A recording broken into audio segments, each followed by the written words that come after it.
हाय, मेरा नाम बाला साहेब है और आप सुन रहे हैं मेरा podcast on the verge episode 1। Today we are going to talk about the circumstances when someone hits the low in his life.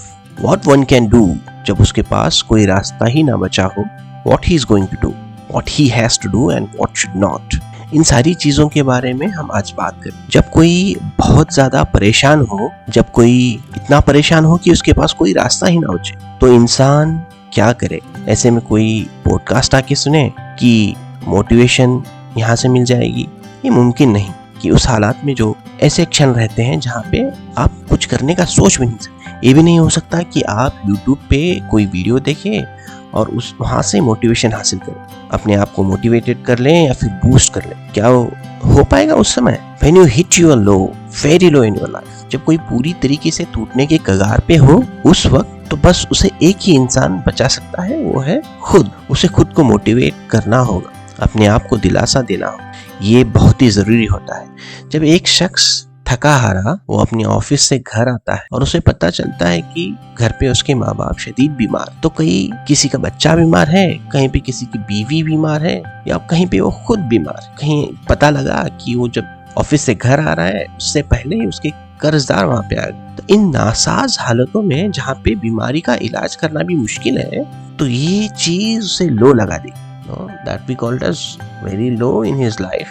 अब यहाँ पे हम लोगों ने कहा कि एक शख्स, ऐसा नहीं कि सभी मर्दों पे ही परेशानियां आती हैं, औरतों पे तो ज्यादा आती है। बहुत सारी औरतें आज डोमेस्टिक वायलेंस का शिकार। तो कहीं कुछ औरतों को उनका पति समझ नहीं पाता, कभी उस औरत को अपने खुद के माँ बाप उसे समझ नहीं पाते, कभी भाई या फिर बहन उसे समझ नहीं पाते, और कभी अपनों से तो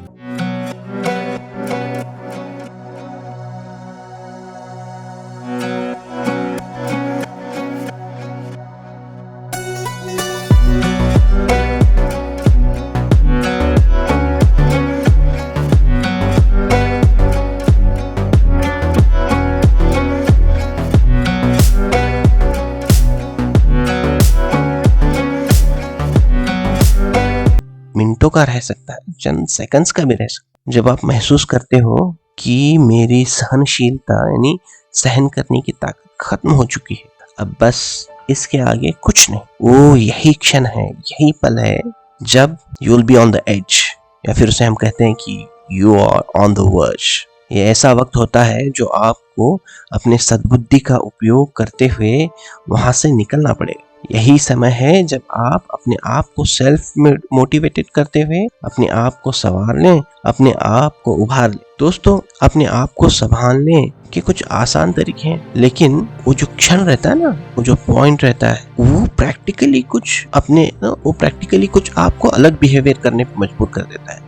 When you will be on the verge or on the edge, then your mind starts to play a game with you. It takes you to the either way, to the worst or to the better side. आपका दिमाग जो है ना, आपको एक journey कराता है जहां वो आपको डिप्रेशन से लेके एक वर्स्ट थॉट की तरफ भी ले जा सकता है। आपका दिमाग आपको पेसिमेटिक बना देता है, जहां लोग सिर्फ नेगेटिव ही सोचते हैं। जब आप किसी चीज पर ओवर थिंकिंग करते हो ना, तो आप एक डाइल्यूजन में पहुंच जाते हो, और उसे हम नाइलिस्टिक डाइल्यूजन कहते हैं। ये एक साइकोलॉजिकल बिलीव है जो सारी दुनिया को डिसबिलीव करता है। मजेदार बात है ना। मेरा सुझाव तो ये है, तो इस समय में अगर आप खड़े हो, if you are standing and if you are thinking something bad, what I am going to advice कि अगर आप खड़े हो तो बैठ जाओ, अगर आप बैठे हुए हो तो लेट जाओ, रिलैक्स करो, थोड़ा वक्त अपने आप को दो, या फिर किसी करीबी से अपने परेशानियों को, अपने मित्रों से उसको साझा कर दो, अपनी परेशानियों के बारे में बात करो। कोई गलत कदम उठाना किसी समस्या का समाधान नहीं हो जाएगा ना, कि आप इस क्षण को विपरीत तरीके से लेके फिर कुछ गलत कर बैठो तो आपके लिए भी परेशानी और आपके घर वालों के लिए भी परेशानी। हमें अपने मॉरल एथिक्स और एस्पेक्ट्स को समझने होंगे। मॉरल एस्पेक्ट, साइकोलॉजिकल एस्पेक्ट, इनको सही करना होता है। आपका बर्ताव दूसरों से और दूसरों का बर्ताव आपसे, ये बहुत मायने रखता है।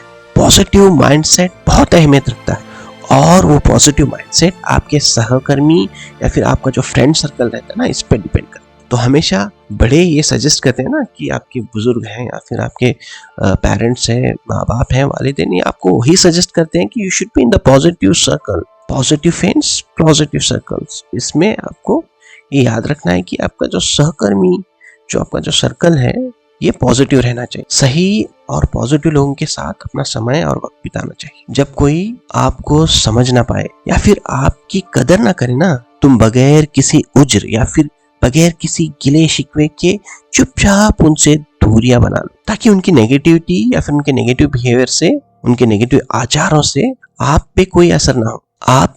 आपको इन जैसे लोगों से दूर ही रखना है। आपको जिद्दी बनना होगा। जिद्दी बनो, जीने की चाह को और बेहतर बनाओ, बेहतर जिंदगी की उम्मीद रखो और उसे पाने की जिद भी रखो। जिंदगी में कभी ऐसा मौका मिले जब आप किसी एक को आपकी जिंदगी में आपको चुनना हो, तो हर हाल में अपने आप को चुनो। मेरी तो बस यही राय है। देखिए, जिंदगी भी एक राजनीति है। हर उस चीज में राजनीति है जहां दो में से एक को चुनना पड़े। राजनीति करो लेकिन अपने आप को चुनो। इस छोटे से जिंदगी में जो लोग तुम्हें इज्जत देते हैं, जो तुम्हें दिल से चाहते हैं, तुम उनके साथ, उनके लिए जियो। इस दुनिया में चाहने वाले बहुत ही कम होते हैं। उन्हें अपना बनाना सीखो, उन्हें अपना बना के रखो। कुछ लोगों की उनकी हरकतों से ना, कुछ लोगों की हरकतों से जब आप फील करो कि आपको वो चीज नहीं पसंद है, देन हिट देम बैक। उन्हें एक सटीक जवाब देना जरूरी है। कहीं पे जवाब देना भी जरूरी होता है, तो कहीं पे आपको खामोश रहना भी जरूरी होता है। आपकी खामोशी ही कभी कभी ना वो जवाब का काम कर देती है। और इन दोनों की कीमत भी चुकानी पड़ती है भाई।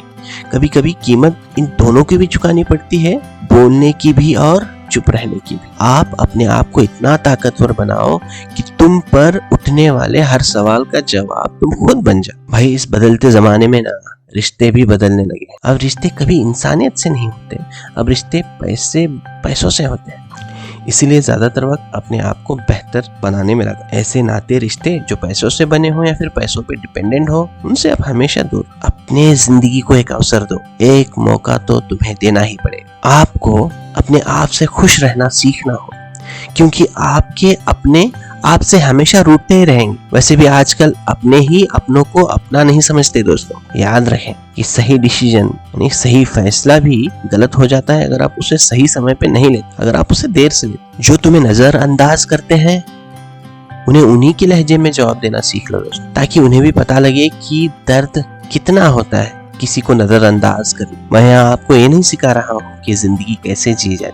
मैं चाहता हूँ कि आप ये सीखें कि जिंदा रहकर गम को कैसे पिया जाए। हकीकतन means practically if you think, आपको चिंता या गौर फिक्र इस बात की नहीं करनी है कि लोग मुझे, आपको कितना समझ पाए। आपको चिंता तो इस बात की करनी है कि आप अपने आप को कितना समझते हैं। अपना कीमती वक्त अपने आप को पहचानने में लगाओ। आपको जब लगे कि कोई आपसे दूरियां बना रहा है ना, तो आपको दूरियां बना ही लेनी चाहिए। कुछ रिश्तों को खोने में फायदे होते हैं, कुछ को पाने में फायदे। दोस्तों, कहने की मंशा यही है कि ये जो सदी और ये जो युग चल रहा है ना, ये जो इरा चल रहा है, एक बेहतरीन डेवलपमेंट का इरा है, विकास का युग है। लाजवाब इन्वेंशंस हो रहे हैं, आविष्कार हो रहे हैं, और ये जो इरा है एक एक्स्ट्रा ऑर्डिनरी ब्रेव पर्सनालिटीज, यानी हम जिसे कहते हैं ना जिगरबाज लोगों की सदी। इस सदी में आपको वैसे ही रहना, आपको जिगरबाज रहे। इस युग की पुकार यही है कि हम ऊंचाई पर ही रहे, सक्सेस के पहाड़ पे ही चढ़े, और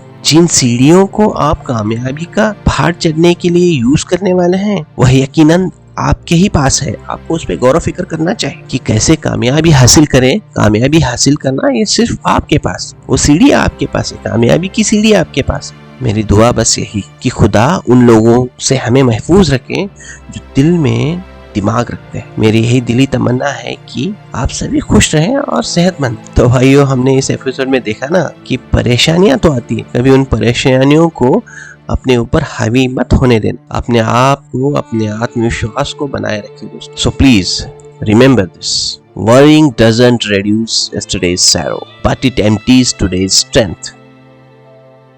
So don't worry, stay happy. दोस्तों, आज के एपिसोड में इतना ही। अगले एपिसोड में हम जानेंगे कि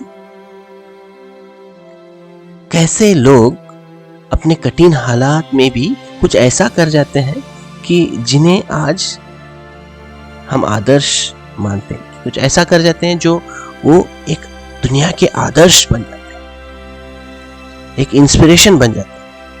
हम ऐसे ही लोगों के बारे में जानेंगे जो लोग कठिन समय में एक लंबी दूरी की छलांग लगाते हैं। उस छलांग को हम टाइगर्स जंप कहते हैं। तो अगले एपिसोड में हम जानेंगे कि टाइगर्स जंप क्या होता है।